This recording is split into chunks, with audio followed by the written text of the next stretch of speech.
ও রমাদানু শাহরু উম্মতি, রমজান মাস হলো উম্মতের মাস। শাবান মাস হলো মাটি ফসল লাগানোর মাস। মেরাজ হলো বন্ধু মাটি ফসল লাগানোর মাস। শাবান মাস হলো মাটি কীটনাশক প্রয়োগ করার মাস। পানি দিবেন, সার টার দিবেন, মশলা দিবেন। ও বন্ধু, রমজান মাস হলো ফসল কাটার মাস। ঠিক নেই? আপনি রমজান যথাযথভাবে পালন করবেন, কারণ এখানে আরেকটা মজার খবর। আমার নবী বলেছেন, সালাতুল খামস ওয়াল জুমআতু ইলাল জুমআ ওয়া রমাদানু ইলা রমাদান মুকাফফিরাতুল লিমা বাইনাহুন্না ইযা তুনিবাতিল কাবাইর। আমার নবী এখানে হাদিস শরীফের মধ্যে চমৎকার একটা জায়গা আমাদের সামনে তুলে ধরেছেন। ও রমাদানু ইলা রমাদান, লম্বা হাদিস ওদিকে যাব না। রাসূল বলে দিয়েছেন, এক রমজান থেকে আরেক রমজানের মাঝখানে 300 দিন অথবা 305 দিনের গ্যাপ। 365 যে জন্য এক বছর হয়, এই বছরের রোজায় ধরেন 30 দিন, ঠিক না? গত বছরের রোজায় পার হয়ে গেল 30 দিন, 60 দিন চলে গেল, আরো বাকি আছে 305 দিন। 305 দিনের গুনার কাফারা হয়ে যাবে রে এই দুই দিকের রোজার কারণে। তবে কবিরা গুনাহ বুঝে শুনে করা যাবে। আপনি যখন সুন্দর করে রমজান মাসটাকে পালন করবেন, করে যখন বন্ধু আপনি ঈদুল ফিতরের নামাজ এক রাস্তা দিয়ে পড়তে যাবেন, আর এক রাস্তা দিয়ে হেঁটে হেঁটে বাড়িতে আসবেন, আপনি নিষ্পাপ মাসুম বাচ্চার মতো ঘরে ফিরে আসবেন। কি দারুণ না? কি চমৎকার মেসেজটা! তা আমরা সেই নবীর উম্মত, তা আমরা যদি বাঁচতে না পারি, তাহলে এর জন্য দায়ী হবে কে? আমরাই। চমৎকার! এটা আমি কিন্তু নিজে থেকে বলছি না তো। কোরআন শরীফে সূরা ইউনূসের 44 নম্বর আয়াতে আল্লাহ বলেছেন, ইন্নাল্লাহা লা ইয়াজলিমুন নাসা শাইয়্যান ওয়ালাকিন্নান নাসা আনফুসাহুম ইয়াজলিমুন। আল্লাহ আল্লাহর বান্দার উপর জুলুম করে না, অত্যাচার করে না, বান্দা নিজে নিজের উপর অত্যাচার করে। নাউজুবিল্লাহ বলেন না কেন? আরে আরো জোরে বলেন না নাউজুবিল্লাহ। ও মা, আল্লাহ যে মোহের মধ্যে কোন সুতা দিয়ে সেলাই করছে আল্লাহই জানে। যারা ঠোঁটটা বন্ধ করে রাখছে তাদের জন্য একবার জোরে কর নাউজুবিল্লাহ, আরো জোরে কর নাউজুবিল্লাহ। কারণ এই খুব ডেঞ্জারাস পারসন। এদিন পিঠের মধ্যে 2টা সিল পড়বে আজকে। কয়টা? দুইটাই নেগেটিভ, রেড। একটা হলো কৃপণতার, আর একটা হলো অহংকার। এই দুই জাতের এক জাতরে আল্লাহ দেখতেই পারে না। এটা খুব খারাপ জাত। আল্লাহ রাসূলের শানে কথা হচ্ছে, আল্লাহর শানে কথা হচ্ছে, আর আপনি কত বড় পাওয়ারফুল পারসন, আপনি মুখ বন্ধ করে বসে আছেন। এই মিয়া, আজকে বেঁচে আছেন, কালকে বেঁচে থাকবেন কিনা সেটা তো জানেন না। আজকে রাত্রে কি খাইছেন, আগামীকালকে সকালে কি খাবেন সেটাও তো জানেন না। আজকে বেঁচে আছেন, আগামীকাল বেঁচে থাকবেন কিনা সেটাও জানেন না। এখন সুস্থ আছেন, একটু পরে সুস্থ থাকবেন কিনা সেটাও জানেন না। আজকে আপনি বেঁচে আছেন, কতদিন পৃথিবীতে হায়াত আছে সেটাও জানেন না। তো এত কিছু অজানা থাকার পর আপনি অহংকার করেন কেমনে? চাচা কি বলেন? কথা কি ঠিক না বেঠি? আপনার কাছে তো সবই অজানা। জানেন কে? যিনি there is no god but Allah, লা ইলাহা, ইনি জানেন। যিনি লা শারিক, তিনি জানেন। যিনি কুল হু আল্লাহু আহাদ, আহাদ যিনি, তিনি জানেন। কৃপণ হইেন না। কৃপণ মানুষ খুব খারাপ। ডাইলের মধ্যে পানি ঢেলে খাওয়ায় মেহমান রে, এটা এত খারাপ। মেহমান বেশি হলে দুদিন ফাতিলে পানি ঢেলে দেয়, ঠিক কিনা কন? আরো জোরে। আসলে কি এটা আমি দেখে কইছি? আপনাদেরকে হাসানোর জন্য কইছি। যেটি শক্ত এটি হাসে হতো না, হার্ট অ্যাটাক করে মরবো। হ্যাঁ, গোমরা মানুষ হার্ট অ্যাটাক করে মারা যায়, স্পট ডেড। কবে এটা কি হয়েছে? কবে জাগাত শেষ। কি হয়েছে? হার্ট অ্যাটাক করছে। তো করবো না, সবসময় হুতুম পেঁচার মতো থাকে। আর যে মানুষ সবসময় ফ্রি থাকে, হাসি খুশি থাকে, মানুষের সাথে দুঃখ সুখ শেয়ার করে, এই মানুষের জীবন দেখবেন অত্যন্ত ফ্রি, সুন্দর, ঠিক না? আরে মইরে গেলে শেষ। যতদিন বেঁচে থাকবেন ততদিনই লাভ। এমনও তো হতে পারে আপনি মৃত্যুর 1 সপ্তাহ আগে এমন তওবা করছেন যেটাকে বলা হয় তাওবাতান নাসুহা, আল্লাহ কবুল করে ফেলেছে, ঠিক নেই? আরো জোরে কর না, আরো জোরে। আল্লাহ কত শক্ত পাপীকে ক্ষমা করতে জানে, জানেন? কারণ আপনার আমার পাপ আল্লাহর রহমতের দরিয়ার কাছে একেবারে নাথিং, ঠিক নেই? আমার আলোচনাটা এখানে রাখলাম, তারপর আমি একটু আগাই যাই, ব্যতিক্রম একটু জায়গা থেকে ঘুরে আসি। যাবেন আমার সঙ্গে? আরে জোরে। তার আগে একটু জান্নাতি ফল খাই এলন। খাইবেন নি? জান্নাতের ফল খাইতে কে কে রাজি আছেন? 2টা হাত তুলে দেখান। সোজা করে তাকবীর, আল্লাহু আকবার, নারায়ে রিসালাত, ইয়া রাসূলুল্লাহ। হযরতুল আল্লামা গাজী সুলাইমান কাদরী সাহেব। আলহামদুলিল্লাহ। কোন সাতবাড়িয়ার পক্ষ থেকে লাল গোলাপ শুভেচ্ছা, মনে গোলাপ ফুলে এসে পাশে নাই। আরে পোলা ভাইন্দি ধুম ধরে রয়েছে, আমার চাচাটি ঠিক আছে, আমার এই কালা স্বাস্থ্য ভাইটা ঠিক আছে, এটা শুরুতে বইছে তো মোহাব্বত করে শুনতে আছে, টুপি যারাইছে আর কি, কিছু হইতো না। আলহামদুলিল্লাহ। কোন আরো জোরে। আল্লাহ রাসূল কইছে জান্নাতের বাগানে যারা আসে তাদের জন্য একটা খাবার বরাদ্দ দিছে, আল্লাহ রাসূল এই খবরটা দিছে। মানে আমরা এই ফলটা একটু খাবো, নিবেন? সুবহানাল্লাহ ওয়ালহামদুলিল্লাহ লা ইলাহা ইল্লাল্লাহ, ও সুবহানাল্লাহ ওয়ালহামদুলিল্লাহ লা ইলাহা ইল্লাল্লাহ, লা ইলাহা ইল্লাল্লাহ, লা ইলাহা ও নবী আমার নূরের পুতুল, জগৎ করলেন অজালা। নবী আমার নূরের পুতুল, জগৎ করলেন অজালা। রোজ হাসরে করবেন তিনি উম্মতের ফয়সালা। সুবহানাল্লাহ ওয়ালহামদুলিল্লাহ লা ইলাহা ইল্লাল্লাহ, লা ইলাহা ইল্লাল্লাহ, লা ইলাহা অরশি কুরসি লৌহ কলম সৃষ্টি যার অসিলা। অরশি কুরসি লৌহ কলম সৃষ্টি যার অসিলা। আরি যে আল্লাহ খুশি হইয়া নাম রাখলেন হাবিবুল্লাহ।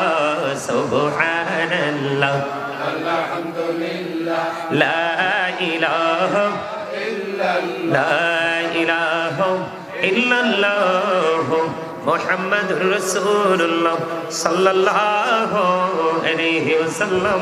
জোরে জোরে বলেন আলহামদুলিল্লাহ। ভালো লাগছে নি? দেহটার মধ্যে বালাটা লাগছে না অন্তরটার মধ্যে? এই আমল করার পরে যেই ব্যক্তি বুঝবেন যে অন্তরটা ঠান্ডা হয়ে গেছে, মনে করবেন এটা মালিক পর্যন্ত পৌঁছে গেছে। যদি কাজ করার পরে যদি মনে করেন যে না এখনো পর্যন্ত বুঝতেছি না আসলে ঘটনাটা কি ঘটলো, তাইলে মনে করবেন এটা কবুল হইছে না, কাম হইছে না, আপনার আমার মধ্যে কোনো ত্রুটি আছে, তাই না? তো আল্লাহ কি কইলেন? আল্লাহকে পাইতে হলে কোথায় যাইতে হবে? রাসূলের কাছে। তার মানে আল্লাহর বাজারে যাওয়ার টিকিট কাউন্টার হলো মদিনা। সুবহানাল্লাহ না? তা আমরা সেই কাউন্টারে যেতে চাই কি চাই না? 100% না 50%? 100 চাই, ঠিক কিনা বলে? আর এই টিকিট মানে কি জানেন? সকাল থেকে বিকাল, জীবনের শুরু থেকে শেষ পর্যন্ত রাসূল যা বলে গেছেন, যা দেখিয়ে গেছেন, সেটা আমাদেরকে মেনে যদি আমরা চলতে পারি তাহলেই অটো আমরা টিকিট পেয়ে যাব। আল্লাহ যেন কবুল করে। জোরে কোন আমিন। আরো জোরে, আরো জোরে, আরো জোরে।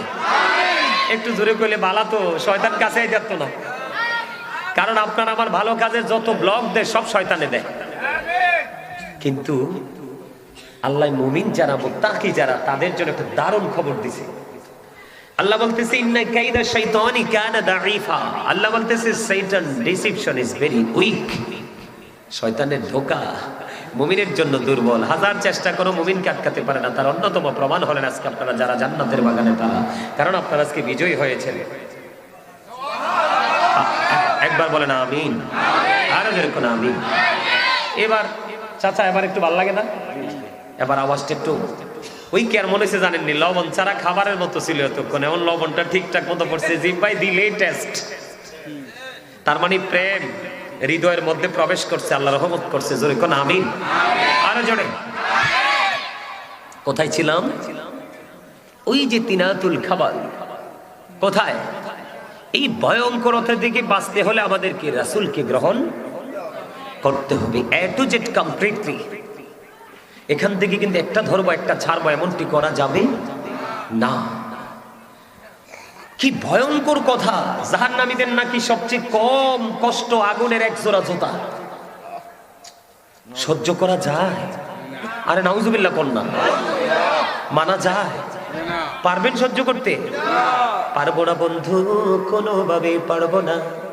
ও মেহের সাত বাড়িয়া সোনাই মরির মানুষ রে, ও বন্ধু আগুনটা কেমন হবে?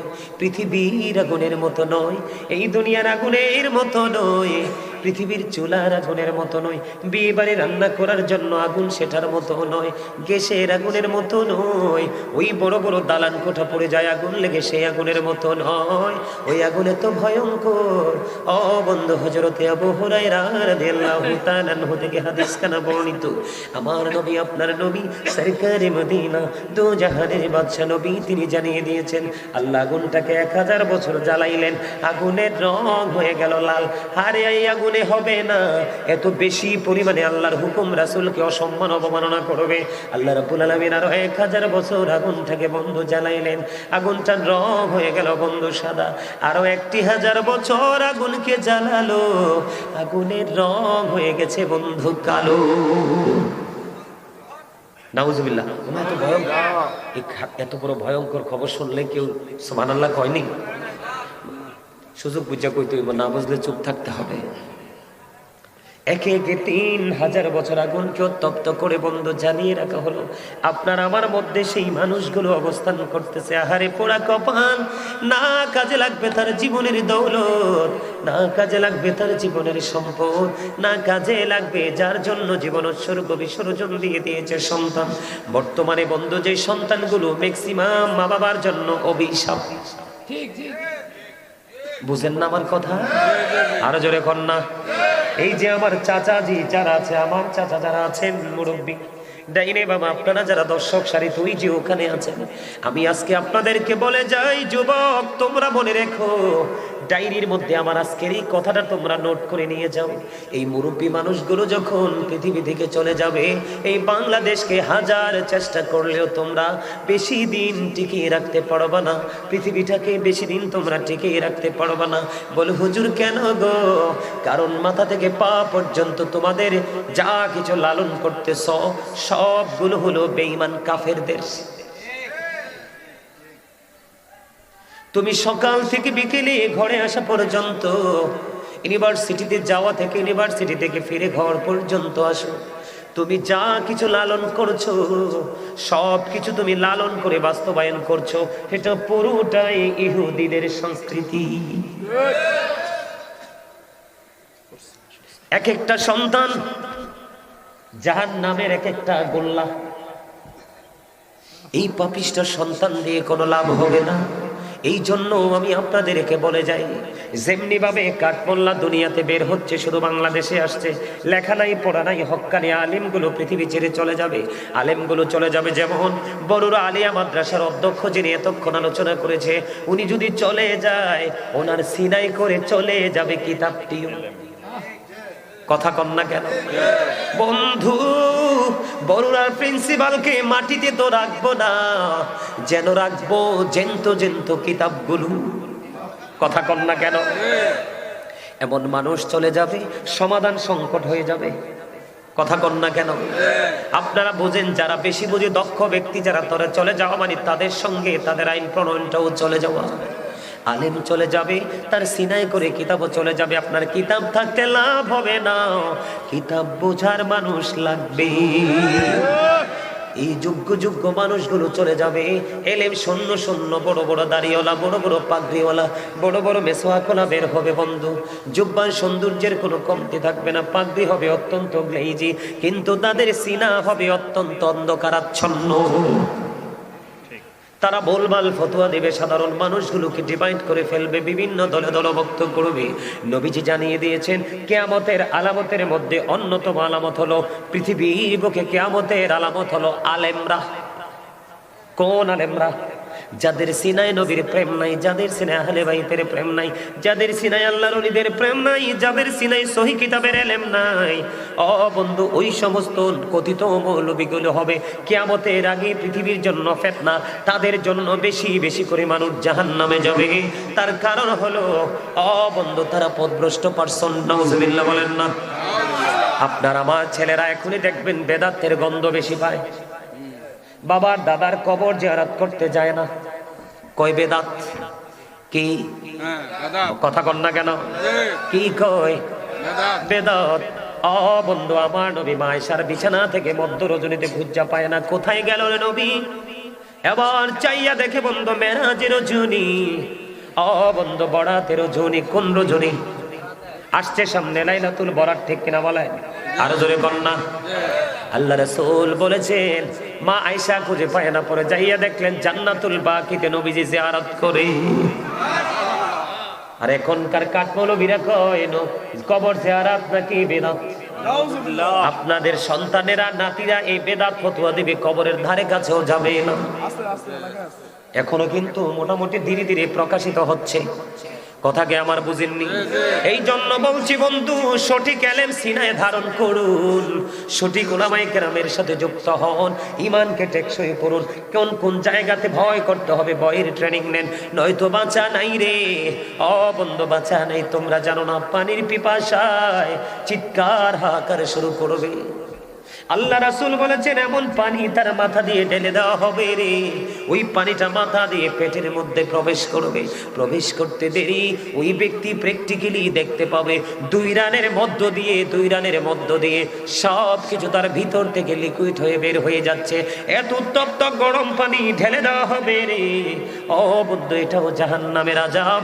পাপী যারা, জাহান্নামী যারা, নবী বিদ্বেষী যারা, কোরআন হাদিস বিদ্বেষী যারা, তাদের জন্য এটাও আযাব। পৃথিবীর বুকে গরম পানি দরকার হলে গরমটাই পাই, যেমনটি প্রয়োজন তেমনটি পাই। ঠান্ডা লাগলে আইস লাগলে আইসও পাই, ঠিক কিনা? আসছে সামনে রমজান মাস, দেখবেন যার ঘরে ফ্রিজ নাই সেও কিন্তু একটা বোতল পানি আরেক ঘরে নিয়ে রাখবে। কয় বন্ধু বিরক্ত হইও না, বুবু গো তুমি বিরক্ত হইও না, পা তুমি বিরক্ত হইও না। আমরা গরিব মানুষ, আমাদের তো ফ্রিজ কেনার তৌফিক নাই। একটা বোতল পানি রেখে গেলাম, ইফতারের পূর্বক্ষণে এসে নিয়ে যাব। সারাদিন রোজা রেখে অনাহার থাকতে থাকতে তৃষ্ণা লেগে যাবে, হৃদয়টাকে একটু ঠান্ডা করবো, ঠিক কিনা বলে? গ্রামে গঞ্জে এমন হয় কি হয় না? বন্ধু বোঝানোর জন্য বলছি রে, কেমন করে তোমরা এখনো ঘরে বসে থাকলা?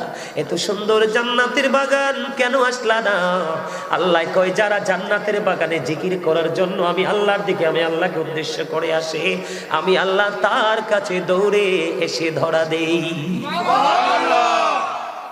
এত সুন্দর প্রেমের বাণী কেন তোমরা শুনতে পারো না? কারণ পৃথিবী তোমাদেরকে পাগল করে দিয়েছে। মনে রাখবা, পৃথিবীর প্রেম হলো জাহান্নাম। এটা তোমাকে সবচেয়ে বড় দুঃখজনক জায়গায় নিয়ে ঠেকিয়ে দিবে।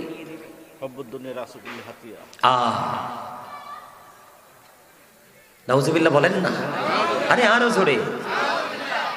বন্ধুরে আমার, এই জন্য বলছি উত্তপ্ত গরম পানি ঢেলে দেওয়া হবে, মাথা থেকে ভিতরে প্রবেশ করবে। এত বন্ধু তাপ, এত গরম হবে, ভিতরে যাইতে দেরি রে। সব কিছু একেবারে লিকুইড, বুঝেননি? জুস, ওই যে ম্যাঙ্গো জুস দেখেননি? লাল লাল ম্যাঙ্গো জুস দেখেন না বোতলে বোতলে? এরকম হয়ে যাবে, আর ভিতর 2 পায়ের মধ্য দিয়ে সবকিছু বের হয়ে যাবে। আহারে যন্ত্রণা, কার কাছে বলবো গো? দুঃখ সেদিন দুঃখ আরো বিকট হতে থাকবে। মরতেও পারবো না, বাঁচতেও পারবো না, ওখান থেকে পালাইতেও পারবো না। আল্লাহ তো আগেই বলেছে, আল্লাহ বান্দার উপর জুলুম করে না, বান্দা নিজের উপর জুলুম করে। যারা জুলুম করে আল্লাহ তাদের সম্পর্কে আরো ওয়াজ করতেছেন, আল্লাহু লা ইউহিব্বুজ জালিমিন।